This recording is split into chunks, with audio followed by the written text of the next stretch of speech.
Hello students, we are again with the physics questions for the NEET exam. हम बेटा NEET exam की preparation कर रहे हैं। जो भी बच्चे नीट एग्ज़ाम की प्रेपरेशन करना चाहते हैं, प्रॉपर एक्सप्लेनेशन के साथ प्रीवियस ईयर्स के क्वेश्चन करना चाहते हैं, come and join education hub MBA institute Mansa.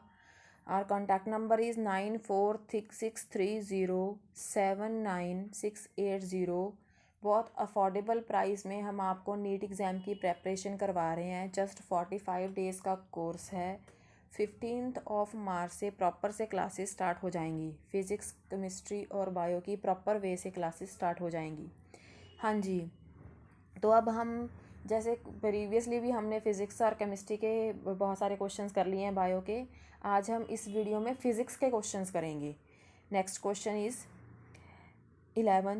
A certain place, the horizontal component of the earth magnetic field is root 3 times its vertical component. The angle of dip at a place is. हाँ जी, आपने angle of dip निकालना है बेटा। Angle of dip का formula होता है हमेशा angle of dip tan से निकलता है, tan of delta. Delta is angle of dip, that is v upon h. v is a vertical component and h is a horizontal component. इन्होंने आपको एक कंडीशन दी है, अगर आप ध्यान से देखो। इन्होंने क्या कहा है कि जो हॉरिजॉन्टल कंपोनेंट है वो √3 टाइम्स है वर्टिकल कंपोनेंट के। दैट मीन्स क्या हो गया, h की वैल्यू हम √3 भी पुट कर देंगे तो tan ऑफ डेल्टा क्या आ गया हमारे पास, क्या होता है v अपॉन h। तो h की जगह पे √3 v से v cancel, that is 1/√3। 1/√3 tan किस कहाँ पे जाके होता है, किसकी वैल्यू tan ऑफ 30 की वैल्यू क्या होती है 1/√3। So it's angle is 30। Your answer is D. Next question, a hollow sphere filled with water forms the bob of a simple pendulum.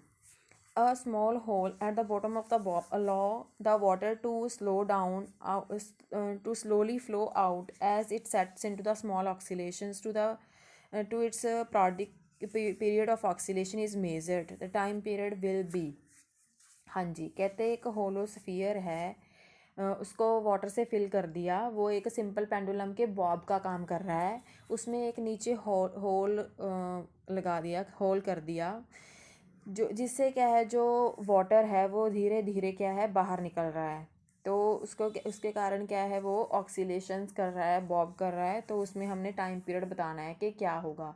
हमें सबको पता है कि जो टाइम पीरियड होता है पेंडुलम का, that is always directly proportional to length. ये फॉर्मूला तो आपने किया ही है, 2π√L/g। तो इसका फॉर्मूला क्या हो गया, अगर आप इससे देखो आपको क्या पता चल रहा है, is directly proportional to length. ठीक है, तो अब देखो क्या होगा, जो टाइम पीरियड है बेटा फास्टली इंक्रीज़ होगा, उसके बाद डिक्रीज़ होगा। उसके पीछे रीज़न क्या है, जैसे पहले उसमें वाटर फिल किया हुआ है, ठीक है, वाटर फिल है, तो उसके कारण क्या होगा, जैसे मतलब क्या है जो वाटर है वो उसके बॉल से क्या है बाहर निकल रहा है, तो उसके कारण उसका जो टाइम पीरियड है वो इंक्रीज़ हो जाएगा, उसके बाद डिक्रीज़ होगा। क्यों, क्योंकि जब स्टार्टिंग होगी जो उसमें क्या है जो बॉल है वो completely filled with the water है। वाटर के कारण उसमें क्या लगेगा, स्ट्रेस लगेगा। स्ट्रेस लगने के कारण उसकी लेंथ इंक्रीज़ हो जाएगी। लेंथ इंक्रीज़ होने के कारण जो टाइम पीरियड है वो भी इंक्रीज़ हो जाएगा। बट धीरे धीरे जो वाटर है वो बाहर निकल जाएगा, तो जो उसकी ओवरऑल जो फोर्स है वो सिर्फ सेंटर पे रह जाएगी, जिसके कारण जो स्ट्रिंग की लेंथ है वो कम हो जाएगी। कम होने के कारण जो उसका टाइम पीरियड है वो डिक्रीज़ हो जाएगा। So its answer is first increase then decrease. हाँ जी, next question, a body of mass a moving with the velocity b strikes a body of mass c and get embedded into it. The velocity of the system after collision is. कहते एक body है जिसका मास ए है, वो velocity B से move कर रही है। ठीक है, वो इसने क्या किया, एक कोई बॉडी है सी जिसका मास है, उसके साथ वो टकराई और उसी के बीच में अटक गई। ठीक है, जैसे आप बुलेट वाले क्वेश्चंस करते हो, गन बुलेट ब्लॉक पड़ा है सामने उस पर फायर करते हो, सेम वही क्वेश्चन है।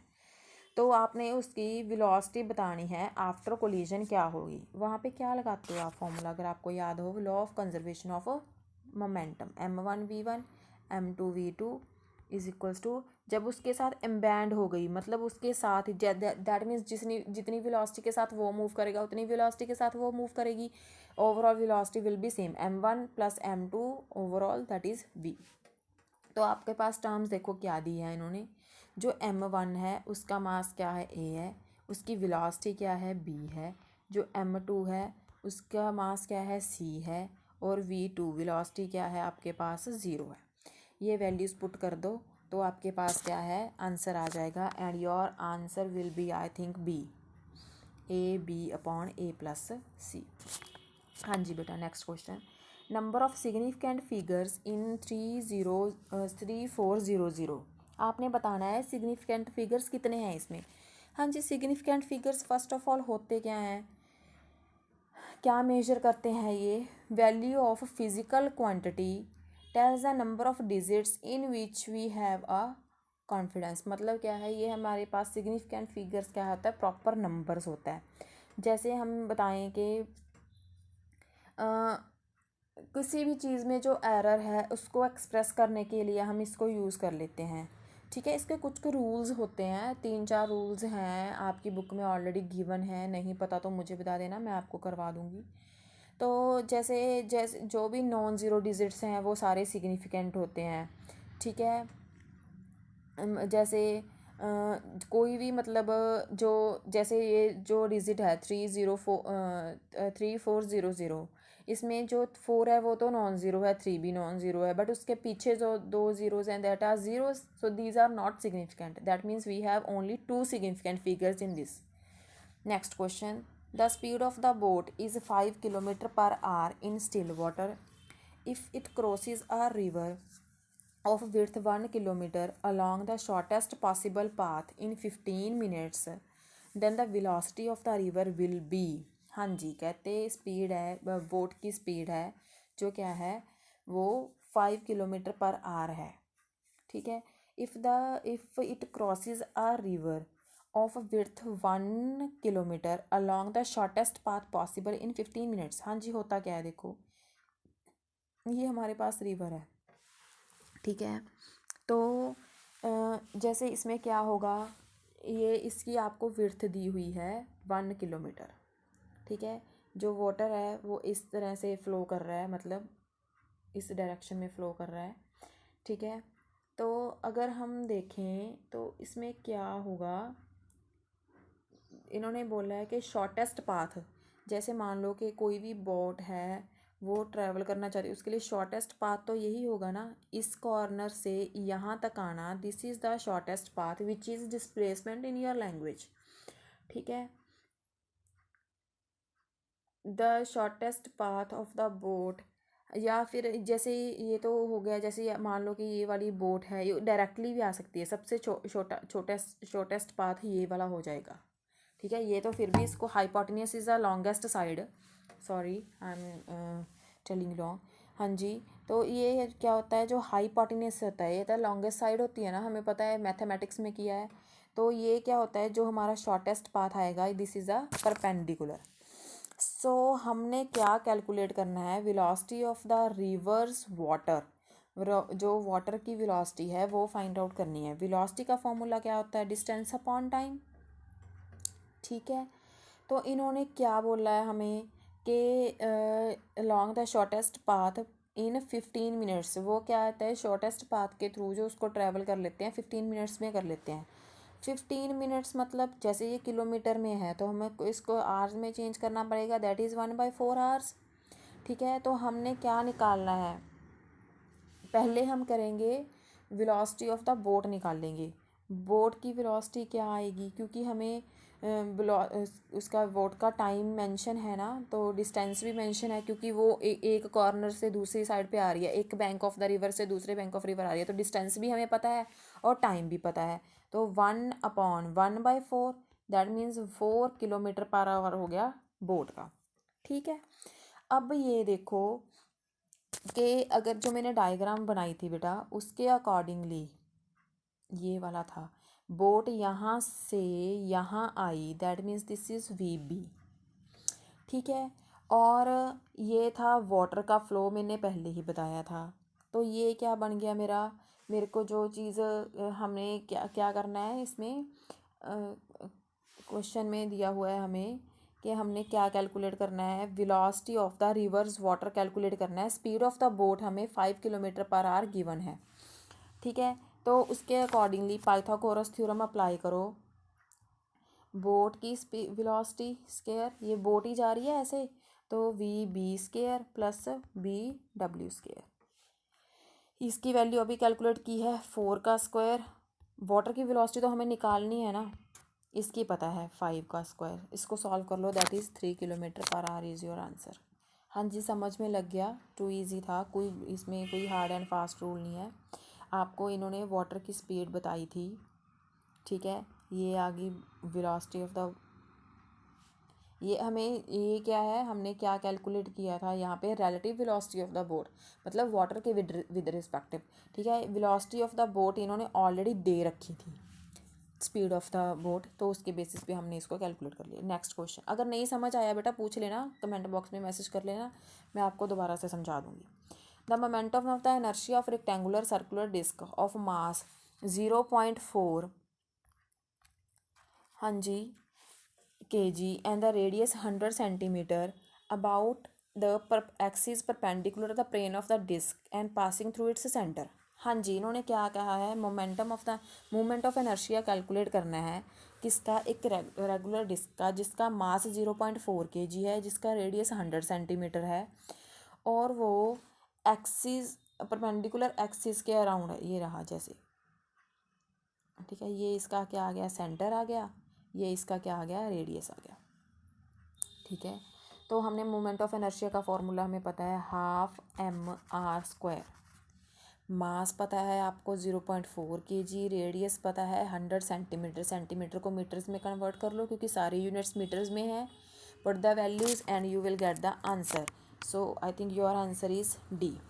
Next question, the angular velocity of the second hand in a watch is, हाँ जी, तो जो वॉच में सेकंड्स हैंड होती है उसका टाइम पीरियड क्या होता है, 60 सेकंड्स।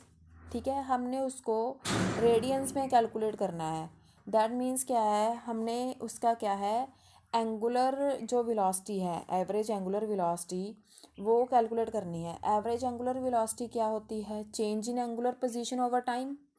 ठीक है, एंगुलर वेलोसिटी किसी चीज़, वेलोसिटी क्या होती है, अगर हम कैलकुलेट करते हैं डिस्प्लेसमेंट अपॉन टाइम, तो एंगुलर वेलोसिटी क्या होगी, change in angular position, angle के कारण उसकी पोजीशन में कितना चेंज आया विद रिस्पेक्ट टू टाइम। तो इसका फॉर्मूला हो गया omega is equals to 2π/t। 2 as such, pi की वैल्यू 3.14। हाँ जी, तो टी हमने पहले ही डिस्कस किया है कि जो सेकंड हैंड है उसका टाइम होता है 60 सेकंड्स। इसको अगर आप कैलकुलेट कर लोगे तो आपका आंसर बन गया 0.105 रेडियन पर सेकेंड। ठीक है, this is your answer. Next question, force F is given by F is equals to AT + BT square. ठीक है, आपको एक इक्वेशन सी दे रखी है इन्होंने, आपने ए और बी के डायमेंशंस कैलकुलेट करने हैं। तो कैसे करोगे, फोर्स के डायमेंशंस आपको पता है, टाइम के पता है। ठीक है, तो कैसे कैलकुलेट करना है इसको, फोर्स के डायमेंशंस होते हैं mL/t-2। ठीक है, और टाइम के होते हैं only t। Just equate these things, तो आप इसको ईजिली कैलकुलेट कर सकते हो। कैसे, फोर्स के होते हैं mL/t-2। ठीक है, ए टी है ना अकेला, तो टी। ठीक है, अगर इसको सॉल्व करोगे तो ए के डायमेंशंस क्या आ गए हमारे पास, mL/t-3। ठीक है, ऐसे ही जो बी है उसके कैलकुलेट करने हैं, वो कैसे करेंगे, mL/t-2 फोर्स के, क्या इक्वेशन थी, BT², तो BT², इसको कैलकुलेट कर लो, क्या बन गया, mL/t-4 = B। तो ये इसके डायमेंशंस आ गए। तो आपके पास जो आंसर आ गया दैट इज़, जो आपके पास इसका आंसर है that is C, mL/t-3 and mL/t-4। Next question, a body radiates 5 watt energy at a temperature of 100 Kelvin if the temperature is increased to 1200 then the radiates energy at the rate of, कहते अब body है वो क्या है 5 watt energy है, जब 400 kelvin temperature है तो वो 5 वाट एनर्जी है उसको रेडिएट कर रही है। अगर हम टेम्परेचर को 1200 कर दें तो वो कितनी एनर्जी को रेडिएट करेगी। हाँ जी, हाँ हमें पता है कि जब हम टेम्परेचर राइज करते हैं तो ज़्यादा एनर्जी रिलीज होती है अकॉर्डिंग टू स्टीफन्स लॉ। ठीक है, वो क्या कहता है E is equals to sigma T4। T is the absolute temperature. ठीक है, तो बेसिकली इसका मतलब जो स्टीफन्स लॉ क्या है, जो total energy radiated per second per unit surface area of a black body is proportional to the 4th power of the absolute temperature of the body. ये आपने रीड किया हुआ है। इनिशियली इन्होंने बताया है कि जब टेम्परेचर हमारे पास 400 है तब 5 वाट होती है, अगर 1200 होगा तो कितनी होगी। सिंपल है, इसको E1 और E2 करके अज्यूम कर लो। टेम्परेचर T1 और T2, क्योंकि ये तो कांस्टेंट ही है, ये तो कैंसिल आउट हो जाएगा इनको डिवाइड करके। तो E1 हमारे पास कितना है 5, E2 हमने कैलकुलेट करना है। इनिशियल टेम्परेचर इन्होंने 400 दिया है और बाद में क्या है 1200। इसको सॉल्व कर लो तो आपके पास इसका आंसर आ जाएगा E2 आपके पास सॉल्व करके आ जाएगा 405, दैट इज़ P। हाँ जी, next question. The vector this P is equals to AI cap AJ plus AJ cap plus 3K cap and Q AI cap minus 2J cap minus K cap are perpendicular to each other. The positive value of A is, हाँ जी ये दोनों vectors हैं ये आपस में perpendicular हैं। Perpendicular की कंडीशन क्या होती है, डॉट प्रोडक्ट इज़ 0। सिंपल है, दोनों का डॉट प्रोडक्ट निकाल लो, कर लोगे वैसे तो आई थिंक। हाँ जी, AI cap plus AJ cap plus 3K cap dot AI cap minus 2J cap minus K cap इसका 0।